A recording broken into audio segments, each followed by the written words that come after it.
Very good morning, dear children. Dear children, we are on the chapter Working of Institutions of Civics, which is fifth chapter in the old book and fourth chapter in the new book. So, children, we are going to shift to the next topic, the third topic of the chapter, which is political executive. Now, children, when we discuss about the office memorandum, did you remember that story? Children, now you might have seen that a person has signed that document. He was not the one who took the decision, he just signed the document. Means he was just executing that decision. He has not taken that decision, he is just executing that. And children, we also saw what was the role of Prime Minister. The Prime Minister took the decision. Fine. But we also saw that he hasn't taken the decision of his own. He has taken the decision only when the other members of the Lok Sabha has supported him.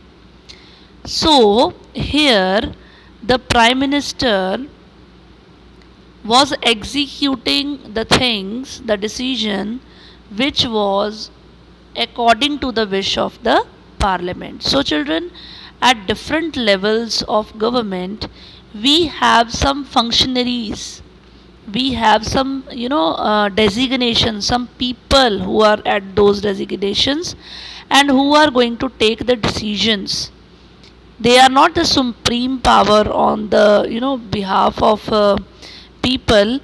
These functionaries, children, they are collectively called as the executives. Why they are called executive? Because uh, they are taking the charge of executing any policy which the government has taken. So children, when we talk about the government, it means we are talking about the executive. Fine. Now children, the next topic is political and permanent executive. Means there are two types of executive. One is the political one and the other is the permanent executive, as the name suggests. Now in a democratic country, children, there are two categories. Fine.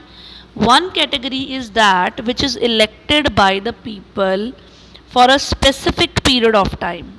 That executive will be called as the political executive. So all the political leaders, those who are taking decisions, they all come in this category, political executive.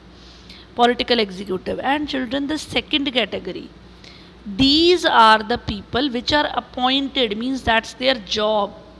They are appointed on a designation, and that too is for long term.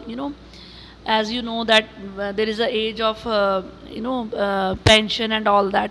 So those are the permanent executives. So children, all the civil servants, those who are working in the civil services, they are all permanent executive. And children, they will remain at their place even when the ruling party is changing. You all know ruling party will change after every 5 years.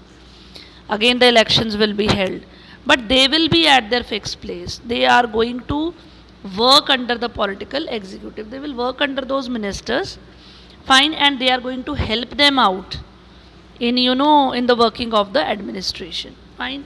So political and executive, political and non-political executive, just remember the story of that office memorandum.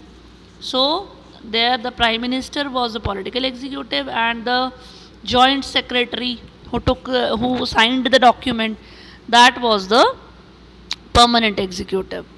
Now children, the question arises that these political executives, they have more power than the non-political executives. Why? And children, the ministers, they are more powerful than the civil servants. Why? So children, see, these civil servants, they are more educated, they have more knowledge, and they are advisors to all the ministers, they know everything. Then why these ministers are having so much of power? Because children, the answer is, in a democracy, everything goes with the will of the people. The will of the people is at the supreme. So all the ministers, children, they are elected by the people. All the ministers are working on behalf of the people. So obviously their decision will be taken as a supreme decision. Fine. These permanent executives, they are going to help them out. They are going to assist them. Fine. But the work will be done according to the will of the minister, and minister is going doing work according to the will of the people. Fine. Now children, the next is Prime Minister and the Council of Ministers. Now see children, Prime Minister is the most important political institution in the country. Fine. He is not directly elected by the people, but his post, even the president appoints the Prime Minister, and that too he cannot appoint the Prime Minister, the president cannot appoint the Prime Minister as he likes. No. All the leaders of the majority party, they are going to give the majority to one person, and that person is going to become the Prime Minister. Fine children. So see, now the Council of Ministers, now this is the official name of people. Those includes all the ministers. Now they can be 60 to 80 ministers at different ranks. Fine. First is the cabinet one. The cabinet are the top level ministers of the ruling parties. Fine. They would be having certain ministries.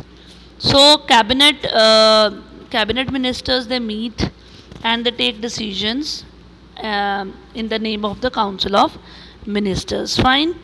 So the cabinet comprises of 20 ministers, you can say. Then comes a Minister of State with independent charge. They are usually in charge of smaller ministries. Fine. They participate in the cabinet meetings whenever they are invited, only then. Ministers of State, they are required to assist the cabinet ministers. Fine. So children, it is not practical for the ministers to see. They cannot meet regularly and discuss everything. So the decisions are taken in the cabinet meetings only. So that is the reason why parliamentary democracy is also known as the cabinet form of government. Fine. These cabinet, they will work as a team. So these ministers may have different views and opinions, but everyone has to own up to every decision of the cabinet. No minister can say that can criticize any decision which the government has taken. Fine. Now comes the powers of the Prime Minister. So what are the powers of the Prime Minister, that we will see. See, the Constitution does not say. It is not clear what are the powers of the Prime Ministers or the ministers or their relation with each other. But as the head of the government, children, he has so many powers. First of all, he is the one who chairs the cabinet meetings. The cabinet meeting will be held under his supervision. Then children, he is going to coordinate with all the different departments. He is going to take decisions. His decisions are final if there is any disagreement between different departments. General supervision above all the different ministries. All the ministers, they are going to work under his leadership. The Prime Minister is going to redistribute work among the ministers. He has also the power to dismiss the ministers, children. Fine. If the Prime Minister quits, the entire ministry has to quit. Fine. So children, if a cabinet is the most powerful institution in India, so within the cabinet, the Prime Minister is the one who is the most powerful. Fine. The Prime Minister in every parliamentary democracy of the world, his powers has increased so much. Fine. Now this type of democracy is also known as prime ministerial form of government. Children, all the political parties, they have major role in the politics. The Prime Minister is going to control all the cabinet and the parliament through the party. Fine. So see, the first Prime Minister, Pandit Jawaharlal Nehru, he exercised enormous authority because He had a great influence over the people, over the public. Even Indira Gandhi, she was also very powerful leader compared to her colleagues in the cabinet. Fine. So even the extent of power of a prime minister, it also depends on the personality, what type of personality he is. Fine, children. So in the recent years, as we have seen that coalition politics, it is there. So in that case, the prime minister of a coalition government, he cannot take the decisions of his own. He has to, consult all others, uh, ministers, all other alliance partners. Fine. So in that case, he has to consult, otherwise he has enormous powers. Now, children, next comes the president. He is the head of the government. He is the head of the, now prime minister is the head of the government. President is the head of the state. Fine. He has nominal powers, just like a queen of Britain. His functions are just ceremonial. Fine. Now overall functioning of over all the political institutions, and he just check out that they all operate in harmony. He is not directly elected by the people. All the members, MPs, MLAs, they are going to elect the president. The candidate who is standing for the president post, he should get the majority. Fine. Now he ensures, fine, this ensures, this what is this showing? That he is going to represent the entire nation. Fine. He does not have a, direct control as the prime minister has. Fine. He is just a nominal executive. Fine. Now if we talk about the powers, fine, there is no such power that the president constitution tells. All the government activities they take they take place under the name of the president. All the laws which are made by are taken under the name of the president. All the major appointments are done by the president, like Chief Justice of India, judges of Supreme Court, High Court, governors, election commissioners, ambassadors to other countries. All the international treaties, agreements are also made in the name of the president. He is the supreme commander of all the defense forces, children. Fine.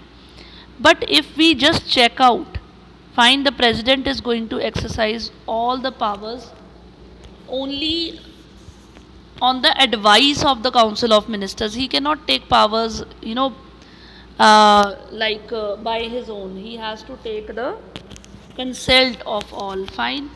And sometimes the advice given by him, or whatever advice he has to take, it is already bound by the other, so parliament. So president just give the assent sometimes, whether he wants, whether he does not want, and he can only delay the decision for some time. If the bill comes back to him again from the parliament, he has to pass that bill. He cannot stop that bill. He cannot, keep that bill for long time. So children, one important thing that the president can do, he appoints the prime minister, and that too you all know, the majority he will get. The prime minister will get the majority, and only then he can become the prime minister. So children, the president appoints a leader who in her opinion can be muster majority. When it is a coalition government, then the president is going to check out that who's the one who's getting majority, and that person is going to become the prime minister. Prime minister. So this was all about today's topic. Thank you and have a nice day.